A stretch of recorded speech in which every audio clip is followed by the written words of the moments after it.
남북통신선 복원 이후 그 후속 조치에 대한 논의가 활발합니다. 우리 정부가 비대면 회담을 위한 시스템 문제를 협의하자고 북한 측에 제안했습니다. 10달 동안 중단이 됐던 정부의 대북물자 반출 승인도 어제 재개됐습니다. 김채린 기자입니다. 올해 4월 통일부가 공개한 남북 영상회의실입니다. 카메라와 대형 모니터 등 코로나19 상황에서도 비대면 회담을 할 수 있는 여건을 갖췄습니다.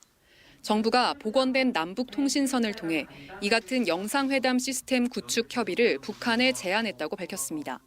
이인영 통일부 장관은 영상회담과 안심 대면회담 등 코로나 상황에서 남북 대화가 가능하도록 시스템을 조속히 완비해보겠다며 의지를 나타냈습니다. 정부는 밀폐된 유리벽을 사이에 두고 남북이 분리된 통로를 이용하는 방식으로 안심 대면회담장을 꾸리는 방안도 검토 중인 것으로 알려졌습니다. 지난해 9월 서해상 공무원 피격 사건 이후 중단됐던 대북 인도물자 반출 승인도 어제 전격 재개했습니다. 두 건이라고만 했을 뿐 누가 어떤 물자를 신청했는지는 밝히지 않았는데 이 장관은 보건 영양물품 조달의 시급성 등 북한의 상황을 고려해 요건이 맞으면 지속적으로 승인할 예정이라고 밝혔습니다. 최근 북중 무역 통계가 증가하는 등 해상 무역이 일부 재개된 동향이 감지돼 남측 물자도 반입될 여지가 생겼다는 게 정부 판단입니다. 관건은 북한의 호응입니다.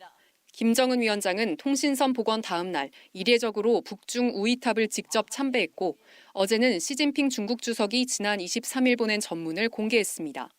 내부적으론 사상 처음으로 전군 지휘관들을 소집해 강습회를 주재하기도 했습니다.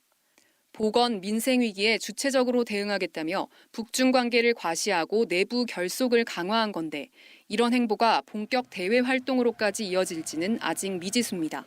KBS 뉴스 김채린입니다.